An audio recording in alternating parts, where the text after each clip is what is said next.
lot of times some mistakes I see are that the nurture sequence, those couple of emails that go before like the pitch, are Yeah. really long.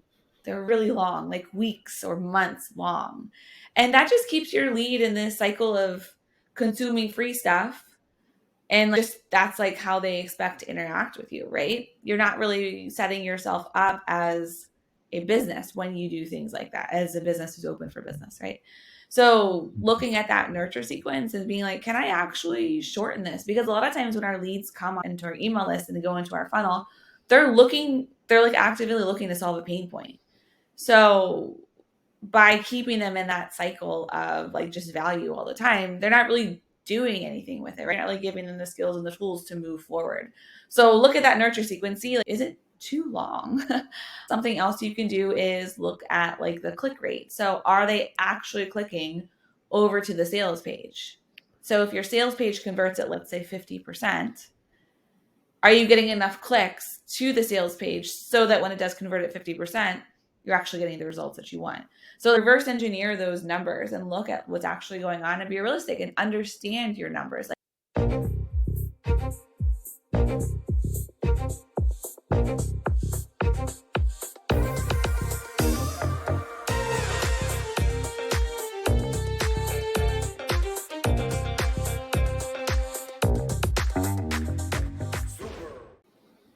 Welcome to Super Entrepreneurs Podcast. I'm your host, Shahid Durrani. Today we have with us Allison Hardy. Allison is an email funnel strategist, and she helps coaches and experts enroll new clients into their courses or memberships on autopilot.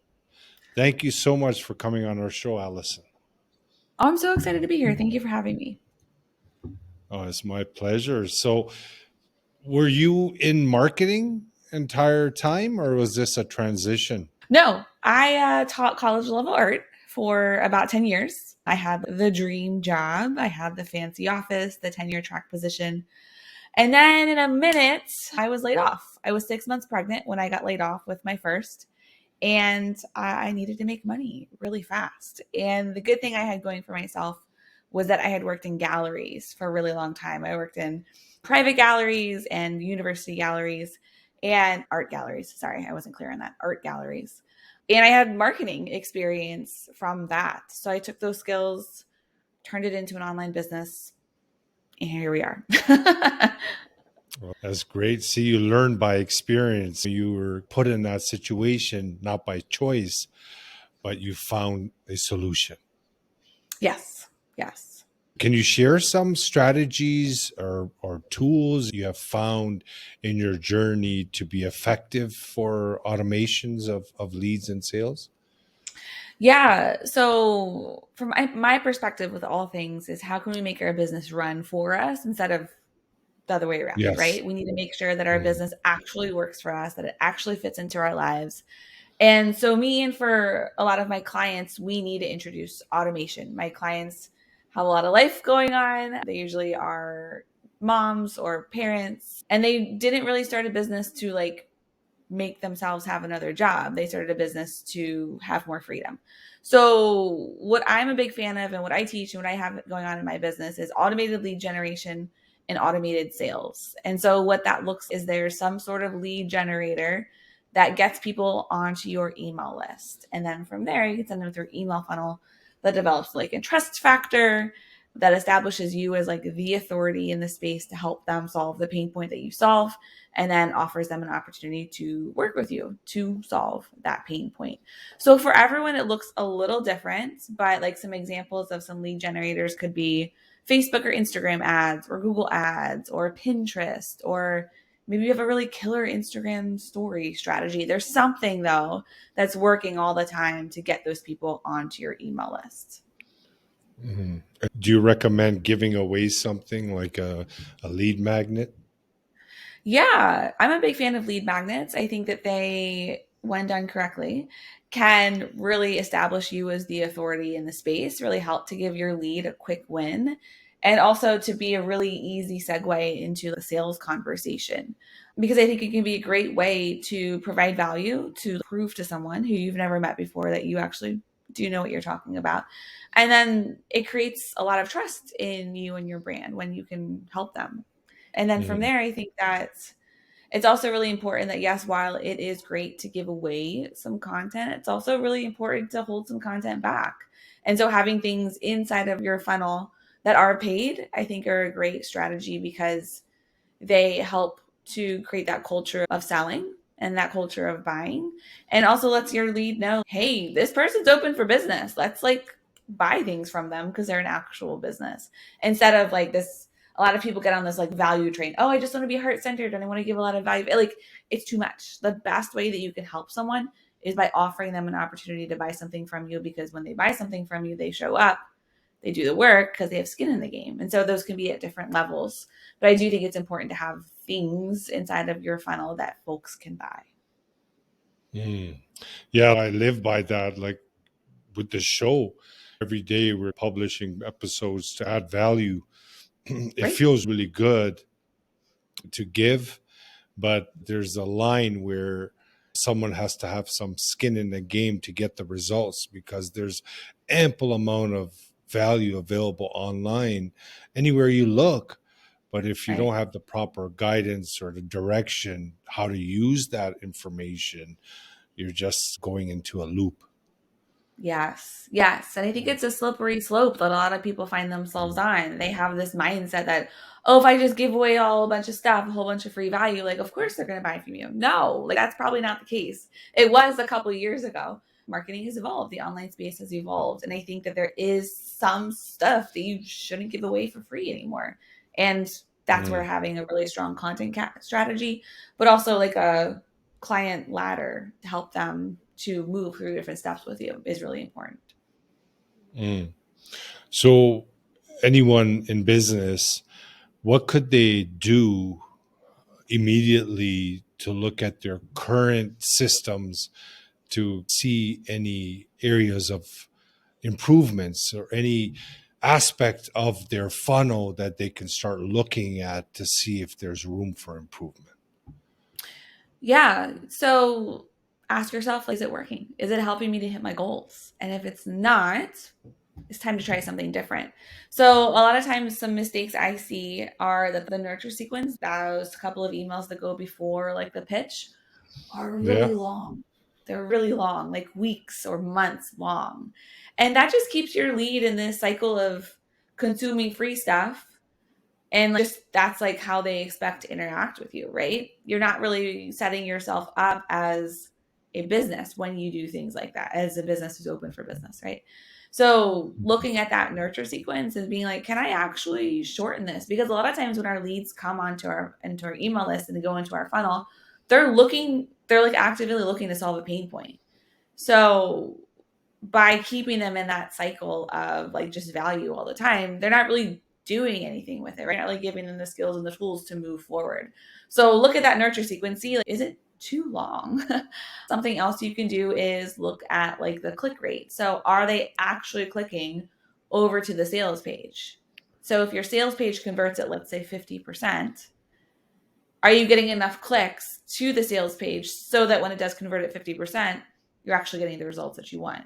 So reverse engineer those numbers and look at what's actually going on and be realistic and understand your numbers. Like, okay, this number means this number means this other thing. So if you're not seeing the results that you want, what can you do to get those numbers to either go up and down to help you to increase whatever it is that you're trying to increase? Or in this case, it was the results, to help you get those results. Yeah.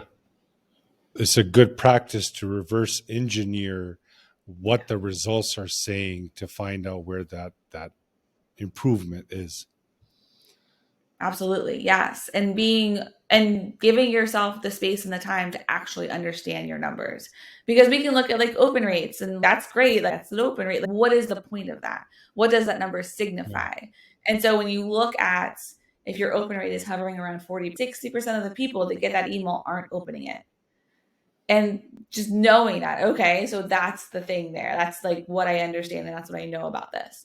So like looking at those numbers and just really understanding what they actually mean. And so if you have a really low open rate, what can you do to get your email opened by more of your leads? Because when more of your leads open the email, they're going to be consuming that content. And let's say it's a pitch, more people are going to be getting pitched your thing. So when more people get pitched your thing, theoretically, more sales come through of your thing. So just really understanding like the cause and effect of your numbers. Mm. So when you're looking at different strategies, for example, live launches or evergreen strategies, how do you decide which approach is best for your product or service? Sometimes people generally do both. They have the Yeah. evergreen a webinar, for example, and then they also do the live events, or they maybe not do the live events. They keep pushing on the webinar. And there are various types of products and services that they have, but they're not actually connecting it to the product and service. Is there some sort of strategy behind it, how to connect which option is best, or just test them out? Yeah, I always go back to like, what works best for you. So, are you the type of person that gets super stressed out doing a live webinar? And we need to discern the difference between like outside of your comfort zone and like doesn't work for me. So, like, which one is it here? So, like, you have tried all the things with the webinar, and you have tried, you've worked with the coach, and you bought the course, you've done like all the right things, and you've tried it over and over again, and you just don't like it. Maybe that's just not your thing, and that's okay. So finding a method or mechanism that works best for you and for your personality type, I think is really like the number one thing when it comes to email funnels and marketing and launching. And then the other side of the coin is the program like a start and like you have a set start date and a set close date. Because if it is, then yeah, maybe a live launch might work better because that's the way that you have set up that program. But if it's something that people can buy all the time, yeah, you could definitely still do the live launches, but maybe it does make more sense to have a more evergreen style in your business. What I have is I have a funnel that runs in the background all the time that opens and closes the doors to my membership. And then I do a live webinar once a month that again opens and closes the doors to my membership. So for me, that works because while I do love a live launch, I don't want to do them all the time. So I do one a month and that's okay Mm. for me. That works for me. So it took me a while to land on that. And it took a while to try out the different styles of webinars and like, okay, do I want to do this live? Do I want to do this evergreen? And I landed on like that method, and that method might change in a couple of months. You never know. But like for now and right now, that works for me. So really it's like a landing on what works best. I want to say congratulations for going from food stamps to a thriving business. That's an incredible feat. Yes, it was hard. It was really hard. It When I was first started hard. my I business, can imagine. yeah. When I first started my business, I knew marketing, but I didn't know how to market myself. I knew how to market art galleries. And so I had to learn a lot. And that came with some pretty big financial setbacks. Mm. But it Yeah. was through really investing in myself and in my business that helped me to move through that, get out of that situation and into a business that actually works and actually produces sales and actually helps people, Mm. which is super empowering and really exciting as a person on a Yeah. personal level. It's incredible. I love hearing those types of stories.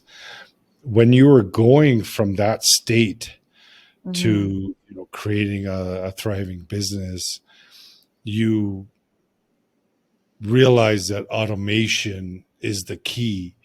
Can you share what steps you took, if you can remember, exactly what steps you took to automate it and how it helped you increase your sales? Yeah. So I started my business when I was 6 months pregnant. And then 6 months later, had a newborn. I had no idea what in the world I was doing. So during that season of life, what I found was really important was just the more people I could talk to, the more people would buy. It was a simple like, matter of numbers at that point. So for me, it was at the time I couldn't invest in automated lead generation, but what I could do is leverage other people's audiences.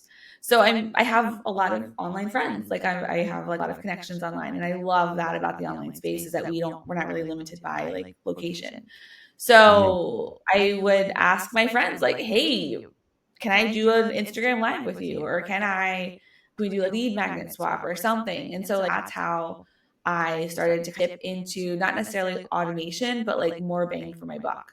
So if I could do more of those collaborations every week, how would that get more people into my network? And I, at the end of those like calls or in the lead magnets, like I would offer up, like do a 30-minute call with you. Like I was very much so like, I'll basically do anything you want in order to get you on the phone so we can talk about what's going on in your business. And I can offer up the opportunity to work with you. So at first it was really like, it wasn't necessarily automation. It was like, how can I get more with like less work? And then what really happened? And then like things were fine. And then COVID really put the nail in the coffin for the automation. When COVID hit, I had a freshly 2-year-old and a 6-year-old. And they came home and they were home for 18 months. And I had, like, my husband and I had to like, figure out some sort of education thing for them. My work days went from, like, my work weeks went from like 25 hours to 30 hours to like 4 or 5 because of that new demand that was placed on us. So during that time, like I was like, we have to figure out a different way to do this. And it wasn't necessarily like a more bang for my buck thing. It was like, how can I buy back my time thing? Like, what's the time aspect here? So that's when I got really sold on Facebook and Instagram ads. And I'd been doing them before, but I was like, this is the only way we're going to do this. Like, this is the only option I have right now. And so that was like my really first like actual deep dive into automation. So the Facebook and Instagram ads, and then I'd always done email funnels, but I never had to really rely on them. Like they were fine. There was something that worked in the background and like their job, but like I didn't have to rely on them. So I never did. And then when everything happened with COVID, I had to rely on them because I couldn't show up and do the live launches every single week like I was doing. So that was when I also got like super nerdy with the numbers when it came to the email funnels. And that's what helped to really develop my automated process, but also like the strategy that I have inside the funnels that I now teach my clients. So it was really like those two life events. Like the first event was like more bang for my efforts. And then the second one was like, holy guacamole, how can I get out of the time aspect of my business? Mm. That make any sense? What do you? No, yeah, it's wonderful.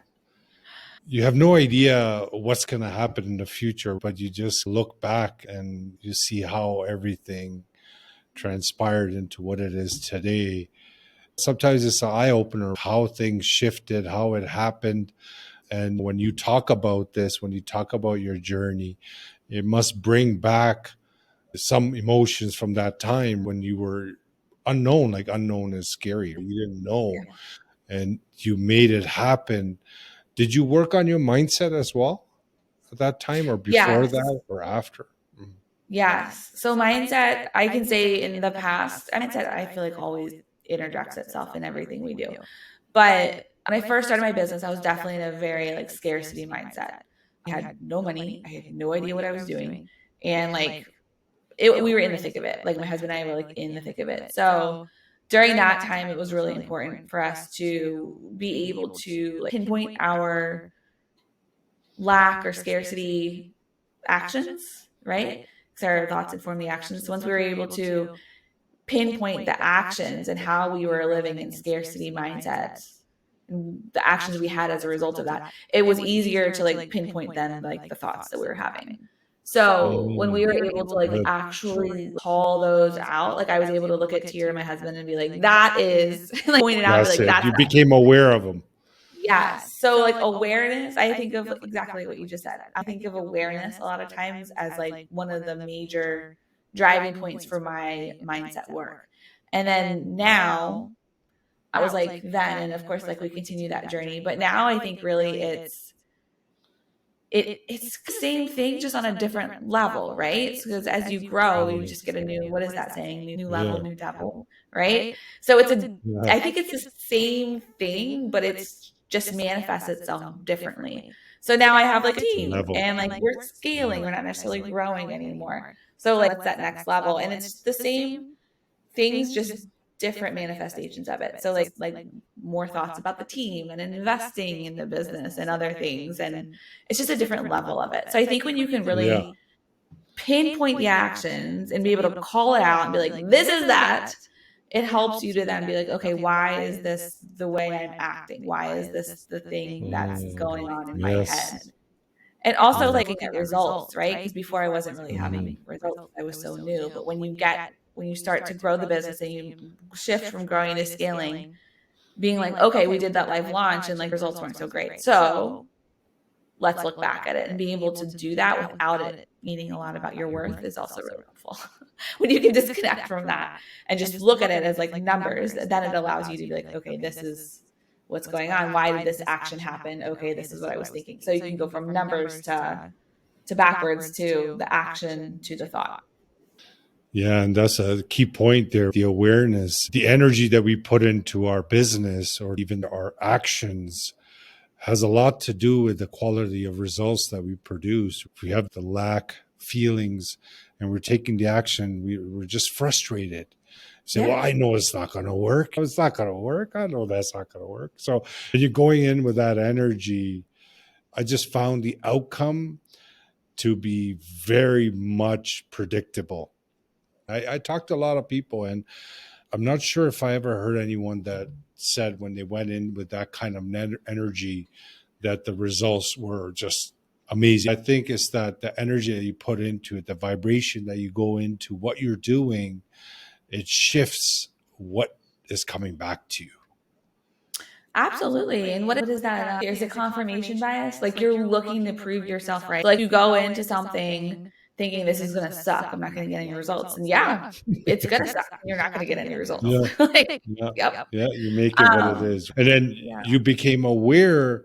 That awareness is just super powerful. So when you become aware, like just as a consultant would, not getting emotionally connected to it because that'll just defeat the purpose. But when you became aware, said, oh, wait a minute, that's that thought, that's that feeling, right? Or that's that behavior.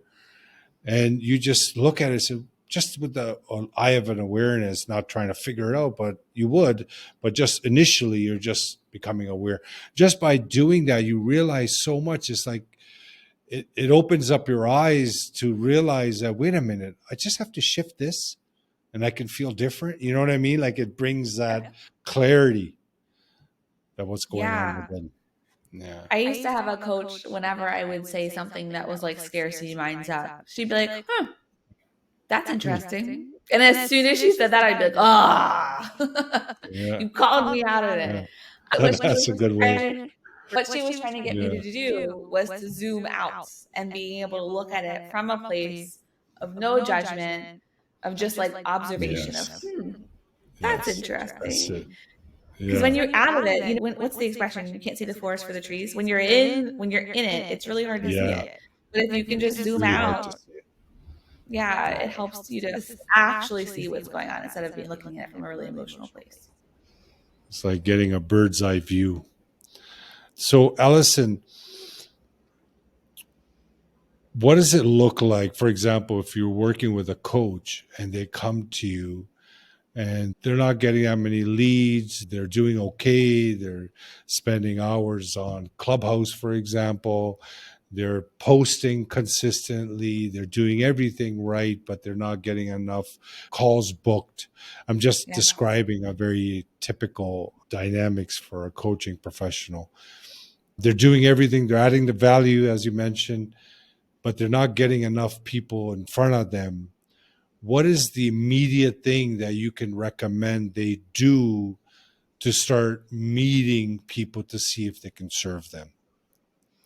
Yeah, that's a great question. So I think a lot of times we are doing too much, which spreads us thin, which doesn't allow us to actually get good results. So if you can pinpoint one thing that will get you in front of your ideal client, like what is that platform? Let's say it's like Instagram. And you can start having actual genuine conversations over there. I think that is the thing to think about. So like if we look at it from a numbers point of view, can you start conversations with 10 people a day? Like I would argue most people are not doing that. So what if So, are you you posted, mean just, Allison, sorry to interrupt. yeah? Are you referring to Instagram like doing lives, or are you saying DMing or engaging with prospects? How exactly? Yeah. Yeah. So I'm thinking like, what if you go on stories, on Instagram stories, Yeah. and create a poll and ask them like a question. And then as people start to respond, DM those people and be like, hey, thank you so much for responding to my question. Can I ask you a follow up question? And just start a conversation. Obviously, if they're following you, they're somewhat interested in what you have to say.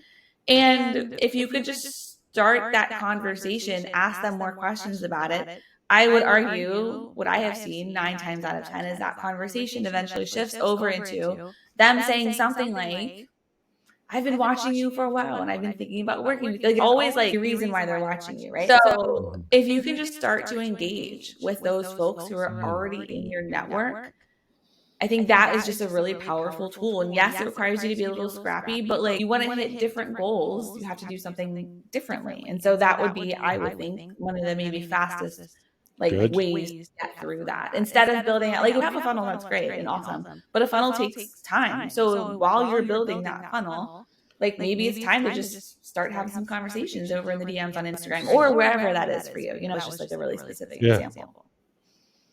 Yeah.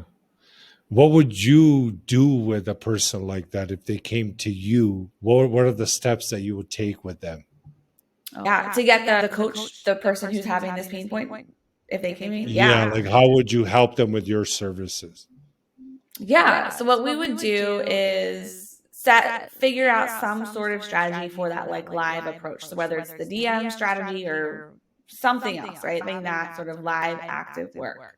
And then while you are doing that work, mapping out the funnel. So what's that client journey for you? So what's the lead generator? What's the lead magnet? What are those steps that your clients or your leads need to know so that your offer that you have for them is actually logical and actually makes sense for them? And so making sure that we know those pieces, what are the things that they need to know in order to buy your thing, what are those very specific steps? Because it's my philosophy that like that nurture sequence, that very first funnel that folks go through is actually the most important part. The pitch sequence is great, but it only backs up what you said inside of that nurture sequence. So that's what I would recommend you do. That's how I would definitely get started. Very good. Allison, has been great talking to you. You added so much value. It's all about adding value to me still. It feels good to the heart. So when I bring guests like you on, what you're doing and the tips that you just shared, if it could bring some kind of business to someone, I still feel they'll be excited to get in touch with you to see how further you can help them. So I really appreciate the fact that you came on the show and added value and gave information because people could definitely use it. Yeah. Well, thank you so much for giving me the opportunity to come onto your show. I appreciate it. My pleasure. Audience, thank you so much for joining us once again. Allison's information will be in the show notes. Get in touch if you need help. And thank you. Bye for now.